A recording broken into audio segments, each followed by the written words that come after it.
சிந்தனையாளன் பொங்கல் மலரை வெளியிட்டு சிறப்பித்த புதிய குரலின் நிறுவனர் தோழர் ஓவியா அவர்களை சிறப்புரையாற்ற அழைக்கிறார்.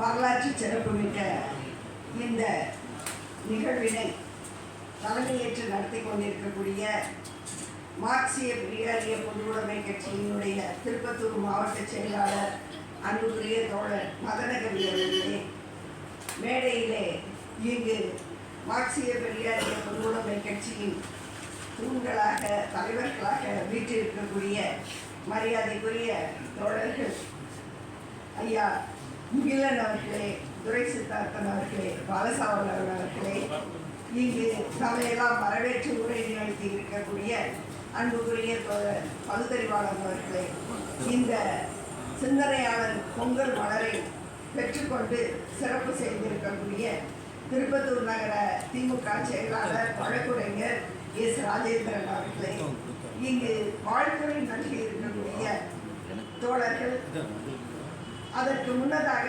தமிழுரிமை தமிழ் தேச எழுச்சி முரசு என்கின்ற நூலினை வெளியிட்டு சிறப்பு செய்திருக்கக்கூடிய மார்க்சிய பெரியாரிய பொதுவுடைமை கட்சியினுடைய தலைமை குழு உறுப்பினரும் அன்புக்குரிய தோழருமான சா குப்பன் அவர்களே, அந்நூலின் படியினை பெற்று சிறப்பு செய்திருக்கக்கூடிய மக்கள் தமிழகம் கட்சியினுடைய பொதுச் செயலாளர் தோழர் செவ்வேல் அவர்களே, இங்கு வாழ்த்துறை நல்கி சென்றிருக்கக்கூடிய மரியாதைக்குரிய பேராசிரியர்கள் பார்த்திகராஜா நடராஜன் ஆகியோரே, இந்திய யூனியன் முஸ்லீம் லீக் கட்சியினுடைய முகமது நபி அவர்களே, பிசிகாவிலே இருந்து வாழ்த்துறை நல்கி சென்றிருக்கக்கூடிய தோழர் ஞானசேகரன் அவர்களே, திமுக வழக்குரைஞர் அணி அமைப்பாளர் தேவகுமார் அவர்களே, மேலும் தோழர் சங்கர் அவர்களே, ராஜேந்திர பிரசாத் அவர்களே, தசரதன் அவர்களே,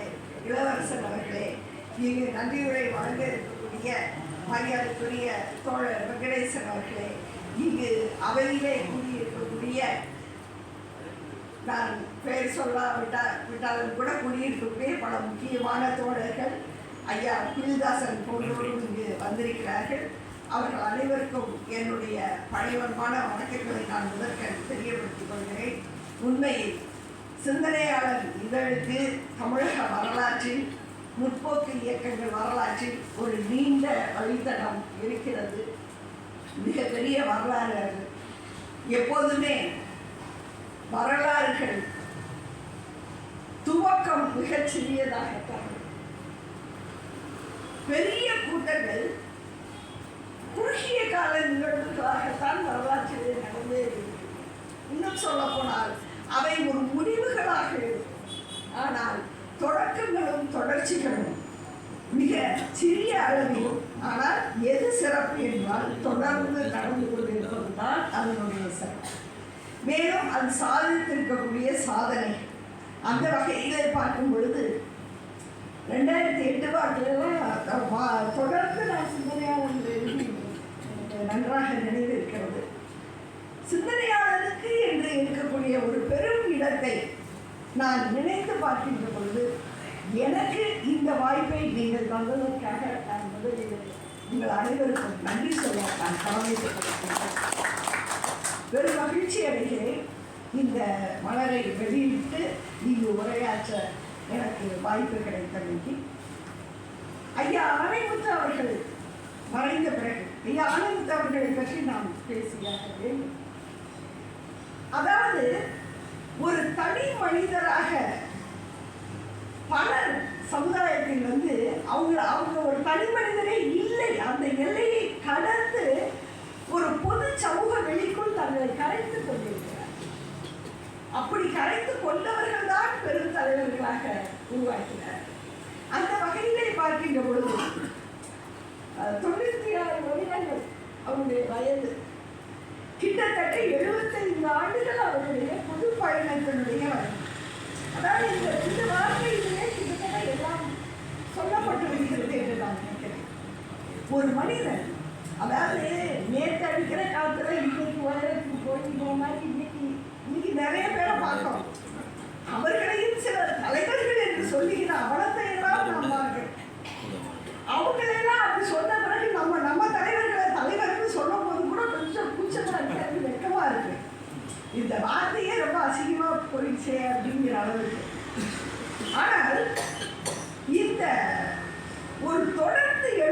ஆண்டுகள் பொது வாழ்க்கையிலே தான் ஏற்றுக்கொண்ட கொள்கையிலே எந்த பிசிறும் இல்லாமல் பிறவும் இல்லாமல் தனக்கென்று எதையும் செய்து கொள்ளாது.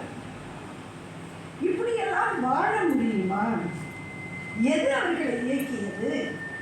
நாம ஐயாவை பற்றி, தந்தை பெரியாரை பற்றி பார்க்கும்போது பார்க்கின்றோம். அது எப்படி ஒரு மனிதனால் சிறுநீர் கழிக்க முடியாத ஒரு நிலை ஏற்படுகிறது. மூத்திரச்சட்டியை ஒருவர் தூக்கி கொண்டு வர, அவரையும் குழந்தை போல் 4 பேர் தாங்கி கொண்டு வர, அப்போதும் உட்கார்ந்து 2 மணி நேரம் இந்த சமுதாயத்தை பற்றிய சிந்தனையில் சிறிதும் தடுமாற்றம் இல்லாமல் தன்னுடைய இறுதி பேருரை வரை தயக்கமோ குழப்பமோ முரண்பாடுகளோ இல்லாமல் ஒருவரால் எப்படி பேச முடிந்தது? எப்படி அப்படி ஒரு பயணத்தை நடத்த முடிந்தது? உலகில் சில மனிதர்கள் அப்படி இருக்கிறார்கள். அப்படிதான் நம்ம புரிந்து, ஏன்னா எல்லாரும் அப்படி இருக்க முடியுமா அப்படிங்கிறது பெரிய கேள்வி. அப்படி இருக்க முடியுமா? ஒரு சின்ன கைவலி கால்வலி வந்த உடனே எனக்கு இதுக்கு வர முடியுமான்னு தெரியல. நம்மளே சொல்றோம், நான் உட்பட சொல்றேன், முடியல, இன்னைக்கு வர முடியுமான்னு தெரியல. நான் கண்டவங்களுக்கு பதில் சொல்றது என் நோக்கம் இல்லை. ஆனால் மனச்சாட்சி என்று ஒன்று இருக்கின்றவர்கள் ஒரு சின்ன வழி வந்தா நாம எவ்வளவு ஓய்வெடுக்க விரும்புவோம். முதல்ல இன்னைக்கு பார்த்தீங்கன்னா வாட்ஸ்அப்பை திறந்து பார்த்தா வராத நோயை பற்றியெல்லாம் விழுந்து படிச்சுட்டு இருக்கான். வந்துருமோங்கிற பயத்துல அவங்க வந்த நோயை கூட கண்டுக்காம வாழ்ந்தாங்கய்யா. முதல்ல அதை புரிஞ்சுக்கணும். இன்னைக்கு வராத நோயை பற்றி படிச்சுட்டு கிடக்கிற நேரம் இல்லைங்கிறாங்க. ஆனால் இவ்வளவு படிக்க இவங்களுக்கு எங்க நேரம் இருக்கு? உனக்கு என்ன கர்ப்பப்பை கேன்சர் வந்துருமா? அதுக்கு அறிகுறிகள் என்ன? லங்ஸ் கேன்சர் வந்துருமா? அது வேற ஏதாவது வர்ற புது வியாதிகள்லாம் வராம இருக்கணும்னா நீ இப்படி மூச்சு பயிற்சி பண்ணு, இப்படி சாப்பிடு, இதை சாப்பிடு, அதை சாப்பிடாத. நான் எதையும் தப்பா சொல்லலைங்க, இதெல்லாம் நீங்களும் கடைப்பிடிங்க, எல்லாரும் ஆரோக்கியமா இருக்கணும். நான் அதுல எல்லாம் ஆனால் இப்படி இருக்கிற மனித சமூகத்தில் பெரியாருக்கு ஒரு முறை நாட்டுல ஒரு புண்ணு வந்து, அந்த புண்ணு புற்றுநோயாக இருக்கலாம் அப்படின்னு சொல்லி ஒரு ஐயப்பாடு வந்ததா இல்லை அப்படி உறுதி பண்ணாங்களான்னு எனக்கு சரியா தெரியல. மனுஷன் அதை பத்தி கவலையே படல, அதுவே போயிடுச்சு, அவரை விட்டுட்டு பயந்து போயிடுச்சு. இதெல்லாம் நான் கற்பனையா சொல்றேன். ஏன் என்று கேட்டால் தன்னை பற்றிய சிந்தனையே அற்று போவது. அவரு ஒரு தலைவரோட மரணத்துக்கு இரங்கலுரை எழுதுறார். அது பன்னீர்செல்வம் நினைக்கிறேன். இரங்கலுரை எழுதும்போது எழுதுறாரு, தன்னுடைய உறவுக்கார பையன், உறவுனா அண்ணன் ஏதோ ஒரு குழந்தையினுடைய மரணம், பையனுடைய என் மகன் மரணம் நிகழ்ந்தது. ஆனா அது கூட தனிப்பட்ட சோகம் என்று என்னால் கடந்து விட முடியும். அதை தனிப்பட்ட சோகம் என்று என்னால் கடந்து விட முடியும். ஆனால் உன்னுடைய இழப்பை நான் எப்படி தாங்குவேன்? பொது வாழ்க்கையில தன்னுடைய தலைவராக தோழராக ஏற்றுக்கொண்ட இழப்பு, இதுதான் இழப்பு, இதுதான் என்னால தாங்கிக்க முடியல. என் பிள்ளை செத்து போனா கூட இது ஒரு, அந்த சோகம் கூட சுயநலம் தானே. அந்த சோகம் எதுல இருந்து வருதுன்னா சுயநலத்திலிருந்து வருது இல்லையா? இப்படி எல்லாம் சிந்தித்த தலைவர்களை பத்தி இன்னைக்கு என்னெல்லாம் கேள்வி கேட்குறீங்கப்பா? என்னெல்லாம் கேட்குறீங்க? நீங்க கேட்கறதுக்கெல்லாம் வேறு கேள்வியா? இதுக்கெல்லாம் பதில் வேற சொல்லணுமா? டெபாசிட் போச்சு, ஆனா அந்த ஓட்டு நான் வாங்கி இருக்க கூடாது. அதாவது அந்த ஓட்டு போட்ட மக்கள்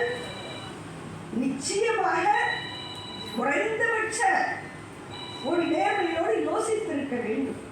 எப்படிப்பட்ட ஒரு நிலையில் நாம் பார்த்திருக்கிறோம். அது கூட வாங்கி இருக்கக்கூடாது. ஆனால் அது சரி, அவர் எதிர்கட்சியை பிஜேபி ரொம்ப திட்டமிட்டு நிறுத்தினார்கள். ஏடிஎம்கே எல்லாருமே அவங்க வேலையாக தானே எதவாக கூப்பிட்டு சொல்றதை செய்ய வேண்டியது. நீ நிற்காத, சரியா நிற்கல, அவர் மட்டும்தான் நிற்கணும், சரி வேற யாரும் நிற்கக்கூடாது, இப்படியெல்லாம் பண்ணிட்டு செஞ்சாங்க. சரி, அது ஒரு பக்கம் இருக்கட்டும். அப்படிப்பட்ட ஐயா அவர்களுடைய தொண்டர் என்று சொன்னால் கிட்டத்தட்ட பொது உணர்வுக்கு ஆட்பட்டது, தன்னலம் கருதா பொது வாழ்க்கைக்கு தன்னை ஒப்படைத்துக் கொண்டது. 100% பெரியார் தொண்டராக வாழ்ந்த பெருந்தலைவர் ஐயா ஆணையத்தவர்கள் அப்படிங்கிறது முதற்கண் நன்றியோடு இப்போது நினைவு கூறணும். அவர் விட்டு சென்ற பணியை என்ன அவர் இருக்கிறதையும் செய்தாரு அப்படின்னு ஒரு வார்த்தை வந்துட கூடாது, அப்படி ஒரு நடந்து விடக்கூடாது.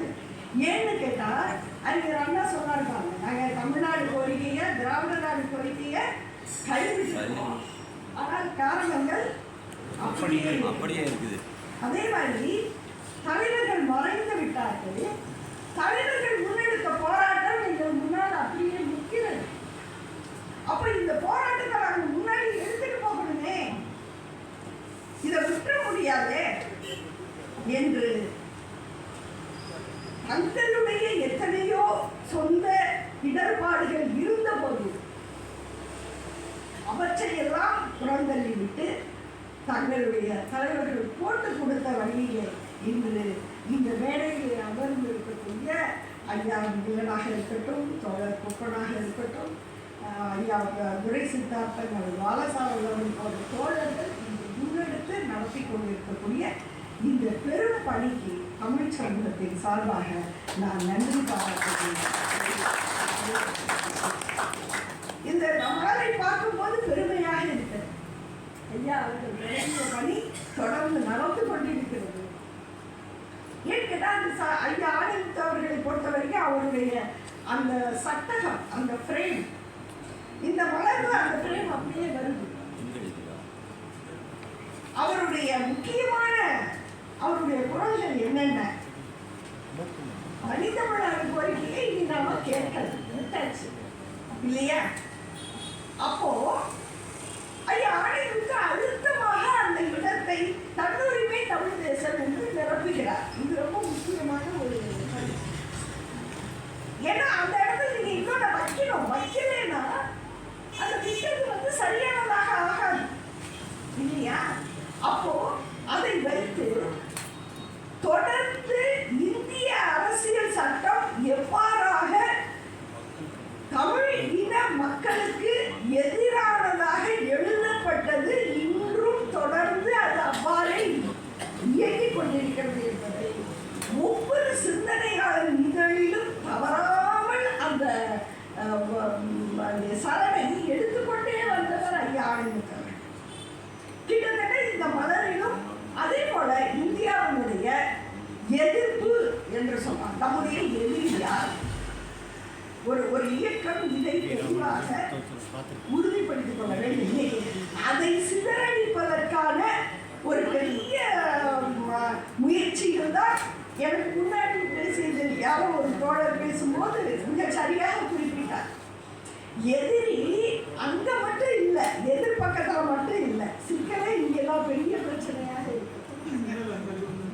எதிரி இப்ப நம்ம முதல்ல அடையாளம் காட்டின மாதிரி அவ்வளவு எளிதாக எதிர்க்கப்பட்டு இல்லை. பல்வேறு பிரிவுகள், கொள்கை பிரிவுகள், திசை போராட்டங்கள் இவையெல்லாம் நடக்கக்கூடிய ஒரு காலகட்டத்தில் நாம் இருக்கோம். முழுமையாக பேசினாலும் 3-4 மணி நேரம் பேசினாலும் முடியாது. எனவே நான் சில விஷயங்களை தொட்டு காட்டி செல்லலாம்னு நினைக்கிறேன். எதிரி என்பது பார்ப்பனர் தலைமைதான். இதில் எந்த சமரசமும் இல்லாமல் அதை முதல் கட்டுரையாக வைத்துதான் சிந்தனையாளர் பொங்கல் மலர் தன்னுடைய பதிவை தொடங்கியது. நம்முடைய தோழர் வாலசாவல்லன் அவர்கள் தான் அதை எழுதியிருக்கிறார். பாசிச பார்ப்பனியத்துக்கு எதிராக ஓரடி திரள்வோம்.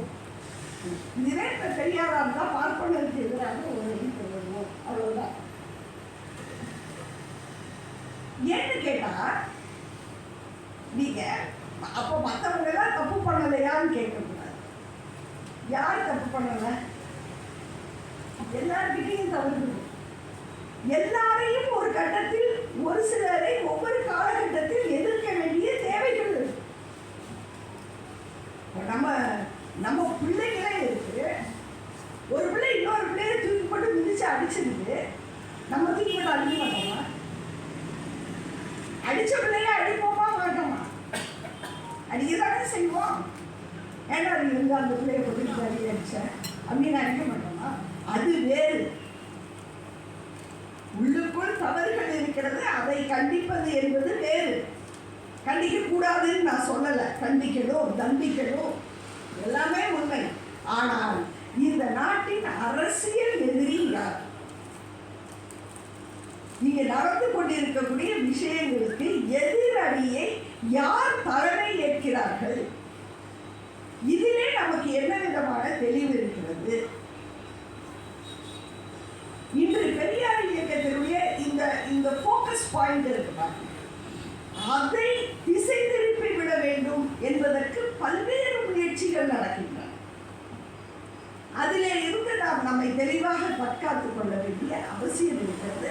இந்த கட்டுரை மிக முக்கியமான கட்டுரை. அவர்கள் மிக தெளிவாக எனக்கு முன்னாடி பேசுகிற மாதிரி அவர் ஆண்டு ரீதியாக என்னென்ன நடந்து கொண்டு இருக்கிறது, அது இந்த இயக்கத்தை பொறுத்தவரை அது எந்த அளவுக்கு வாட்சிய பெரியாரிய பொதுவுடைமை கட்சியை பொறுத்தவரைக்கும் தன்னுடைய இலக்கிலே எவ்வளவு தெளிவாக இருக்கிறது என்பதை அவருடைய அந்த கட்டுரை மிக சிறப்பாக எடுத்து சொல்கிறது. அடுத்து பெரியாருடைய கட்டுரைகள், ஆனந்தித்துடைய கட்டுரைகளை மீண்டும் எடுத்து பதிவு செய்கிறார்கள்.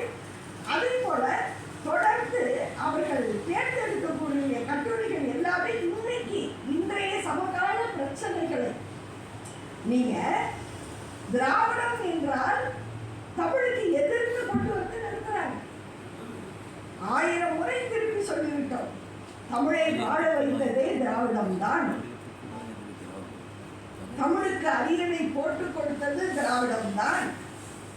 சங்க இலக்கியத்தை பத்தி யார் பேசினார்? இன்னைக்கும் நாங்க பேசுறோம். இன்னைக்கும் இரும்பு பயன்பாட்டை தமிழ் சமூகம் முன்னரே கண்டிருக்கிறது அப்படிங்கிறத நாங்க பதிவு பண்றோம். எந்த பணியை திராவிட இயக்கம் தமிழுக்காக செய்யாமல் இருக்கிறது? எந்த பணியில் அது பின்தங்கி இருக்கிறது? நன்றாக யோசித்து பாருங்கள். தமிழ் நீச பாஷைன்னு சொல்றதை எதிர்த்து பேசுறது யாரு? திருக்குறளை, அதாவது இதுல இன்னொரு பிரச்சனை இருக்கு. ஒருத்தன் அறியாமையில பொய் சொல்லலாம், அவனுக்கு நம்ம பதில் சொல்லலாம். ஆனா அறிஞ்சே பொய் சொல்றவனுக்கு பதில் சொல்லி புரிய வைக்க முடியாது. ஏன்னா அவனுக்கு தெரியும் நம்ம பொய் தான் சொல்றோம். திருக்குறளை மரம் என்று பெரியார் சொன்னார் அப்படின்னு ஒரு பிரச்சாரம் எச்சையா சொல்லி இருக்கிறாரு. அதே மாதிரிதான் ஒரு மிக முக்கியமான இது, பெரியார் தாயோடும் சகோதரியோடும் புணரலாம் என்று சொன்னார். அப்படின்னா சரி, அது எங்க சொல்லியிருக்காருன்னு காட்டு. ஏதோ 1-2 தூக்கிட்டு வந்தாங்க, இந்தா சொல்லியிருக்காரு. ஏன் அதுல நல்லா படிச்சு பாருங்க, உன் பிரம்மன் அப்படி சொல்லியிருக்கிறதா இருக்கு, அதை பெரியார் சொன்னதா எப்படி சொல்ற அப்படின்னு இல்லைன்னு சொல்லிட்டு, இல்ல கடைசியில சமயோஜிதமா நடந்து போகணும்னு போட்டிருக்கிறாரு. அதுக்கு அதுதான் சரி. சமயோஜிதத்துக்கு என்ன அர்த்தம்? அதுக்கு அதுதான் அர்த்தம். அதை யார் சொல்றது? நீயா? இல்லை, சமயோஜிதம்ங்கிற வார்த்தைனா என்னதுங்க? யோசிச்சு நடந்துக்கோ. சமயோசிதம் அப்படின்னா பல்வேறு வரலாற்று உண்மைகள் இருக்கு, பல்வேறு சூழல்கள் இருக்கு. ஒவ்வொரு சமூகமும் ஒவ்வொரு ஒழுக்கத்தை பின்பற்றுது. எனவே எப்ப இதாப்பா உன் சூழல், அதனால உன் சமுதாயத்தினுடைய பழக்கத்தை ஒத்து நீ சமயோசிதமா நடந்துக்கோன்னு சொன்னா அதுக்கு என்ன அர்த்தம்? உன்னுடைய நிலைமையை காப்பாற்றிக்கோ. எந்த ஒரு செயலும் உன்னை அழித்து விடாதபடி நீ விவேகியாக நடந்து போன்னு அர்த்தம். நீ அறிவாளியாக நடந்து போன்னு அர்த்தம். இதுக்கு நீ என்ன அர்த்தம் சொல்ற? அவர் சொன்னார பிரம்மண மாதிரி நடந்து போன்னு சொன்னாங்க. முதல்ல ஓ பிரம்மா ஏன் அப்படி பண்ணாரு? இன்னைக்கு வரைக்கும் நீ அதுக்கு பதில் சொல்லுங்க. மறுபடியும் யார் சொன்னாருன்னு சொல்றீங்க. எப்போ ஓ பிரம்மா எப்போ அப்படி பண்ணாரு? அதுக்கு இன்னைக்கு வரைக்கும் உங்கள்கிட்ட பதில் இருக்கா? இன்னைக்கு வரைக்கும் நீ பதில் சொல்லியிருக்கிய? எல்லாரும் சொல்லியாச்சு. கொளத்தூர்படி என்ன ஆசிரியர் ஒரே வார்த்தைன்னு சொன்னார், பைத்தியத்துக்கு நான் பதில் சொல்ல முடியாது. மற்ற எத்தனையோ தோழர்கள் அதுக்கு பதில் எழுதிட்டாங்க, பதில் சொல்லிட்டாங்க. அவங்க சொல்லுவார் இவருக்கு 3 இது ஒளிபரப்பு வந்து இதுக்காக தான் வந்து நடைபெற்றது. இப்போ எல்லாம் வாசிச்சு இதாயா இருக்கு அப்படின்னா கடைசியா ஒன்று சொல்லணும், ஆதாரத்தை நீ தான் காட்டணும். நீ பேசுற நான் ஆதாரம் காட்டணும். இது என்ன எந்த ஊரு நியாயம் பாருங்க. நீ பேசுற நான் ஆதாரம் கொடுக்கணும். எப்படி? அதாவது சம்பந்தம் இல்லாமல் திசை திருப்பக்கூடிய, கொஞ்சம் கூட ஒரு அறிவு நாணயம் நேர்மை இல்லாத எதிரிகளோடு, அதாவது அன்னைக்கு பெரியார் வாழ்ந்த காலத்தில் உள்ள எதிர்த்தரப்பினரை விட மிக மோசமான மலினமான எதிரிகளை சந்திக்க வேண்டிய ஒரு கொடுமை நமக்கு நேர்ந்திருக்கிறது.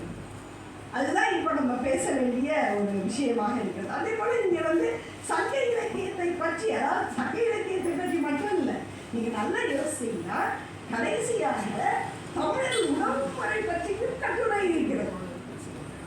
எப்படி வந்து இந்த மலர் என்பது ஒரு ஒட்டுமொத்த தமிழ் சமூகத்தினுடைய இன்று இந்த தமிழ் சமூகத்துக்கு இளைஞர்களுக்கு எதை கொடுக்க வேண்டும், எதை அளிக்க வேண்டும் என்கின்ற அந்த சிந்தனை தெளிவு எவ்வளவு இருக்கிறது அப்படிங்கிறது எனக்கு ஒரு உதாரணம். அதே போலதான் பேராசிரியர் கருணானந்தம் அவர்களும் நீங்க வந்து திராவிடங்கிறது வரலாற்றை அடிப்படையாக கொண்டிருக்கிறது. ஆனால் நீ சொல்லுகின்ற சரஸ்வதி நதி எங்கே அப்படின்னு அவர் கேட்கிறார். அப்போ இவர்கள் புனைவுகளை வரலாறாக்க பார்க்கிறார்கள். வரலாறாக்க பார்ப்பது மட்டுமல்ல, அதற்கு ஒருபடி மேலே போய் இவர்கள் புனைவுகளை அறிவியலாக்க பார்க்கிறார்கள். புனைவுகளை நீ வரலாறுன்னு சொன்ன, அது முதல் கட்டம். இப்ப அடுத்து என்ன சொல்றாங்கன்னா எல்லா புனைவையும் அறிவியலுங்க. இல்லைன்னா அங்கேயும் ப்ரொஃபசர் வந்து பாட்டு புத்தகம் முடிக்க சொல்லுவாங்க. பாட்டு புத்தகம் முடிச்சா அதுவும் எப்படி இந்த தாயத்தை விற்கிறவங்க சொல்ற மாதிரி சமரவாதிகாரணி மாதிரி சொல்றீங்க. நீ அப்படியே சொன்னா கூட நீ ஒரு சயின்டிஸ்டா பேசுறீங்க.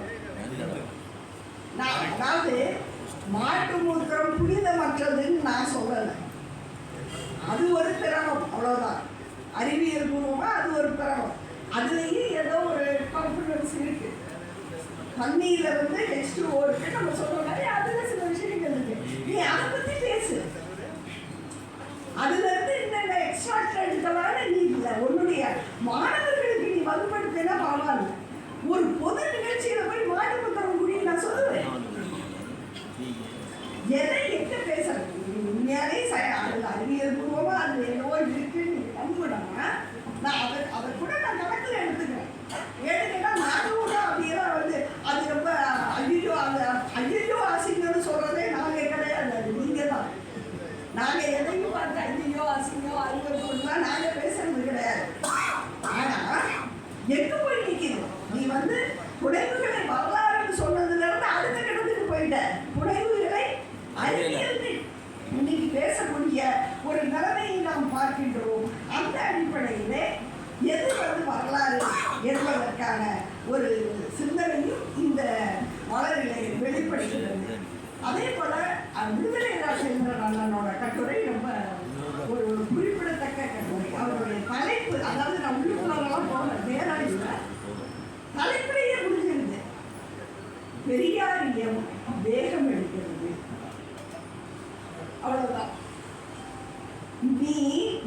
அவரே பெரிய அந்த அவருடைய கட்டுரை மட்டும் நான் அந்த ஒரு இதை மட்டும் நான் வாசித்து காமிக்க விரும்புகிறேன்.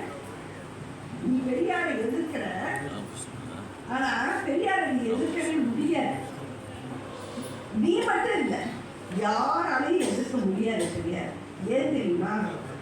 பெரியார் சொல்றாரு, தமிழர் உரிமை போராட்ட காலத்தில் அடக்குமுறைகளை வரவேற்ற பெரியார் அதையும் மீறி பேசுகிறார்.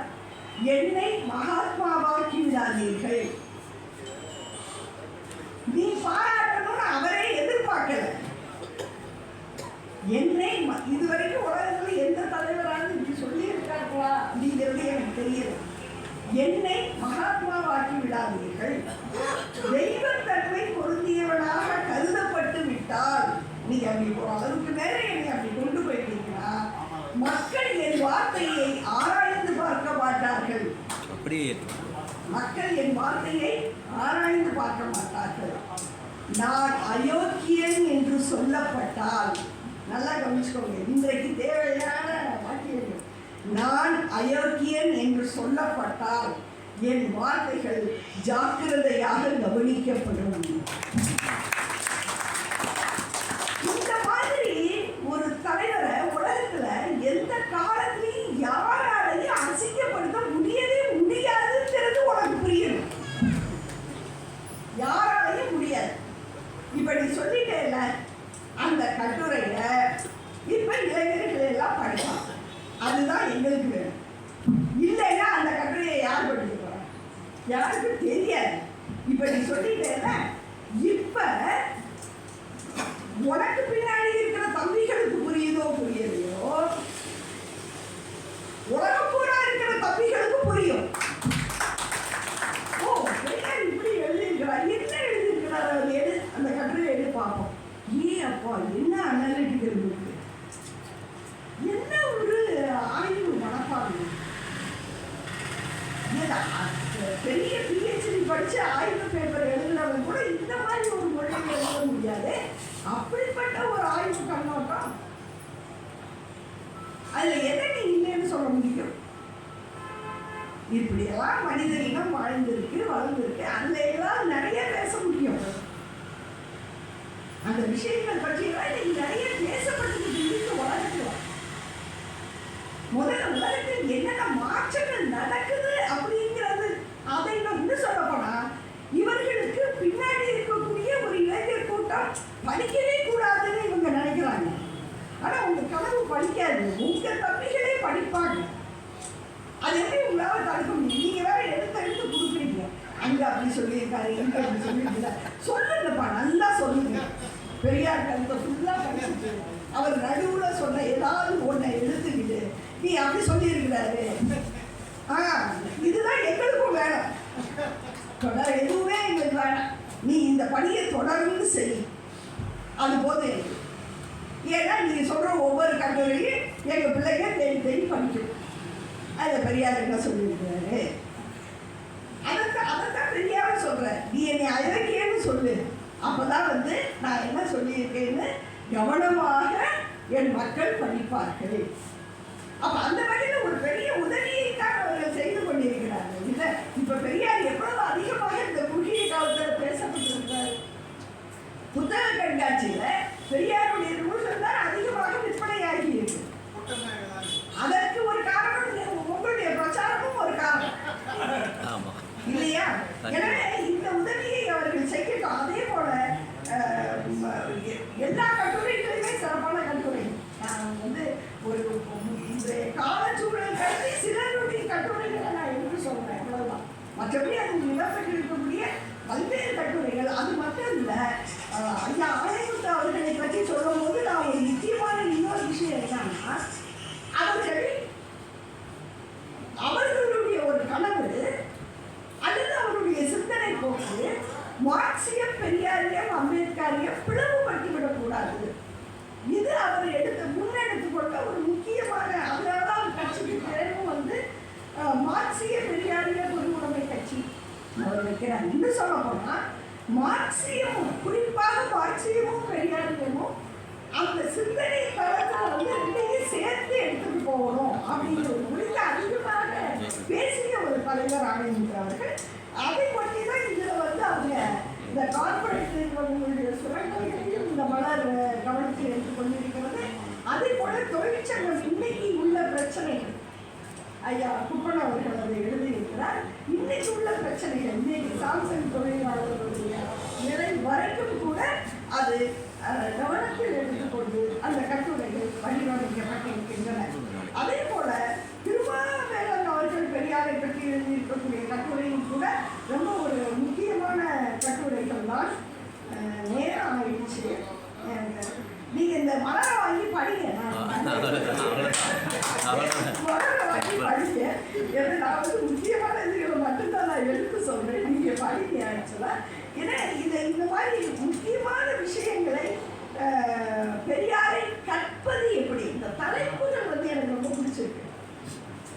ஏன்னு கேட்டா ரங்கேந்திரன் சொன்ன மாதிரி வேகம் எடுக்கிறது பெரியார்களுக்கு அந்த ஒரு தலைப்பிலேயே இன்றைய சூழலுக்கு அவர் பதில் அந்த மொழியில் இருக்கு. அதே போல அதனுடைய ஒரு தொடர்ச்சி போல வந்து நம்ம திருமாவேலனோட தலைப்பு பெரியாரை கற்பது எப்படி. அந்த மாதிரி வாசிக்க கூடாதுப்பா, எப்படி வாசிக்கணும் தெரியுமா பெரியார என்று ஒரு பாடம் எடுப்பது போல அந்த தலைப்பு இருக்கிறது. அதுல முக்கியமான பகுதிகள் நான் பிடிச்சிருக்கிறேன், நேரமின்மையினால நான் விட்டுறேன், படிக்கிறேன். அதாவது பெரியார் என்பவரை நீங்க முதல்ல எப்படி புரிஞ்சுக்கணும், ஒரு சரி ஓகே. அதாவது திருமாவேலனோட அந்த கட்டுரையில வந்து அவர் சொல்றாரு, நீக்கும் போது சொல்றாரு, ஒரு மனிதர் எந்த சுயநல நோக்கமும் இல்லாமல் தன் மனதில் பட்டதை யாருக்கும் பயப்படாமல் எடுத்து வைத்து வந்துள்ளார் என்பது உங்கள் மனதில் உருவானால் அவர்தான் பெரியார். எனவே பெரியார் மூலமாக கற்க தொடங்குங்கள். இதுதான் நான் வந்து நிறைய இடங்கள்ல நான் சொல்லியிருக்கேன். ரொம்ப முக்கியமான வார்த்தை. உங்களுக்கு பெரியாரை பற்றி தெரிஞ்சு இங்கே, ஆனால் இங்கே வந்து நிறைய வயதானவர்கள் முகங்களை தான் நான் பார்க்கிறேன். ஆனால் பிள்ளைங்களுக்கு நீங்கள் போய் சொல்லுங்க. நம்ம வீடுகளே இப்போ நிறைய பசங்க வந்து, ஏன்னா ஒரு 19 இன்னைக்கு வந்து பாடங்கள் ரொம்ப நான் என்னுடைய கட்டுரையை பற்றி சொல்லும் போது கூட நான் சொல்லியிருக்கிறேன். இதில் படித்த பெண்களும் பகுத்தறிவும் நடந்தது கூட பாடத்திட்டங்கள் இன்னைக்கு வந்து சிந்திக்க சொல்லி கொடுக்கல. பாடம் வந்து நிறைய வந்து பாடங்கள் வந்து முறைகளை மாற்றி இருக்கிறாங்க. ஆனால் ஒரு போட்டி பந்தயத்தில் ஓடுகிற குதிரைக்கு தேவையான பயிற்சி தான் இன்னைக்கு கல்வியில். ஒரு ரேஸில் ஓடுற குதிரையை தயார் பண்ணுறதுக்கு வந்து நீங்கள் என்ன பண்ணுவீங்களோ அதுதான் இன்னைக்கு கல்விக்கூடத்தில். நிதானமான ஆழமான அந்த தொட்டடை தூரும் வளர்ச்சியை நீங்கள் வந்து சொன்ன அந்த கல்வி இருக்கு இல்லையா, நீ வந்து உன்னுடைய உங்களுக்குள்ளார ஒரு வார்த்தை போய் விழுந்ததுன்னு சொன்னா அது வந்து உனக்கு ஊறணும், அந்த ஊற்றை வந்து கண்டுபிடிச்சு கொடுக்கணும், அதுதான் கல்வி அப்படிங்கிற ஒரு நிலை வந்து இன்னைக்கு இல்லை. பாடத்திட்டங்களை பற்றி நம்ம நிறைய பேச வேண்டியிருக்கு. அதனால ஒரு 20 வயசு இளைஞர்களுக்கு சிந்தனை தெளிவு அப்படிங்கிறதுல வந்து நம்ம நிறைய வந்து கற்றுக் கொடுக்கணும். ஒரு விஷயத்தை எப்படி பார்க்கறது. எனவே திருமாவேலன் அவர்களுக்கு தான் சொல்றாரு, நீங்க பெரியாரை பற்றி தெரிஞ்சுக்கணுமா, பெரியார் என்னதான் பேசியிருக்கிறாருன்னு தெரிஞ்சுக்கணுமா. நிறைய நூல்கள் ஐயா ஆணைமுத்து முதல்ல செஞ்சார், அந்த தொகுதி 3 தொகுதி. அதுக்கு பிறகு அதுக்கு முன்னாடி இருந்தே கூட திராவிடர் கழகம் வந்து பெரியார் களஞ்சியம்னு சப்ஜெக்ட் வாரியா, அதாவது ஒவ்வொரு மதத்தை பற்றி என்ன பேசியிருக்கிறாரு, பெண்களை பற்றி என்ன பேசியிருக்கிறாரு அப்படின்னு தொகுத்து அவங்க வெளியிட்டிருக்கிறாங்க. அது போக அப்புறம் குளத்தூர் மணியனை வந்து குடியரசு ஏடுகளை அப்படியே, அதாவது முன்னேற்ற பின்னேற்ற பெரியார் கட்டுரைகள் மட்டும் தொகுத்து வெளியீடு வந்திருக்கு. ஐயா ஆணைமுத்து அவர்கள் 20 தொகுதி வந்து அவருடைய சிந்தனைனா மறுபடியும் தலைப்பு வாரியாக பிரித்து முதல்ல போட்டது வந்து ஆண்டு வாரியாக போட்டார் மணியன் 1926, 27, 33 இப்படி நிறைய வந்திருக்கு. இது போக அதுக்கு அடுத்து உள்ளதை நீங்க படிக்கணும்னு சொன்னா நீங்க தாராளமா பெரியார் நூலகம் இருக்கு, அங்க போய் உட்கார்ந்து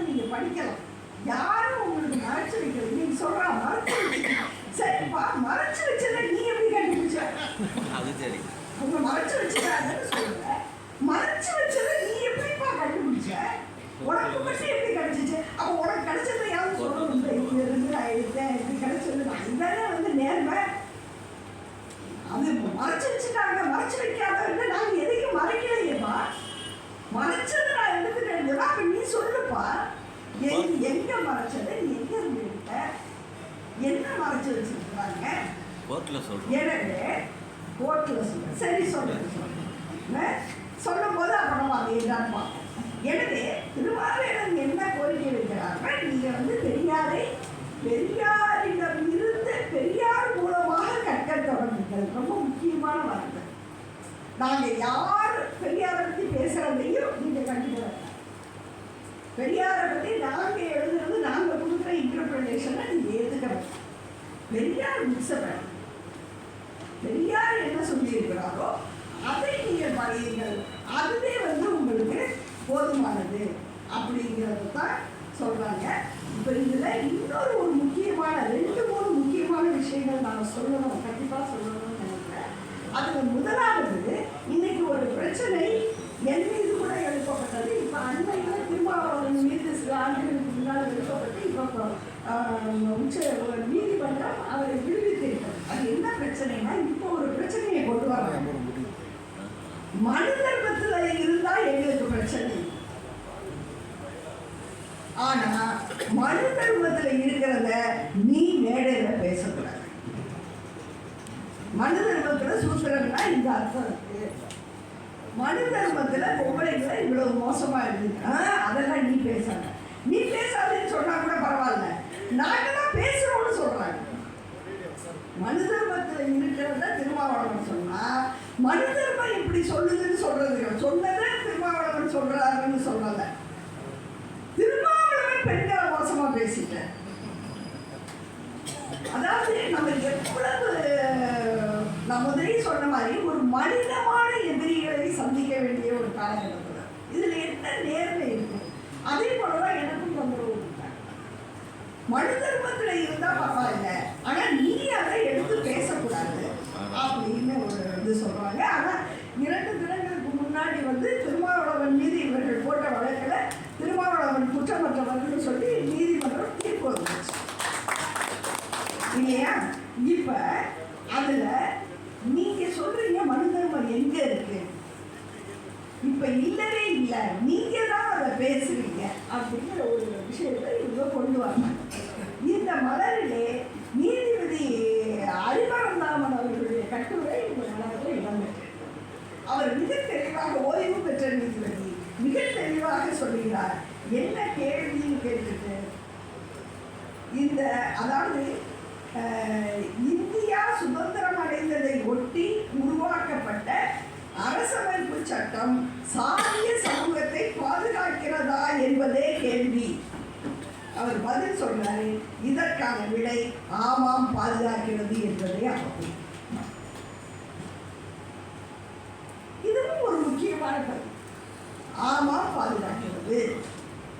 இன்று வரை இதுல இந்த இடத்துல நான் இன்னொரு முக்கியமான விஷயத்தை நான் சொல்றேன். டாக்டர் அம்பேத்கர் அவர்களுடைய சாதிகள் ஒழிப்பதற்கு, சாதி ஒழிய வழியில் நம்ம டிரான்ஸ்லேட் பண்ணி, அதாவது அவர் வந்து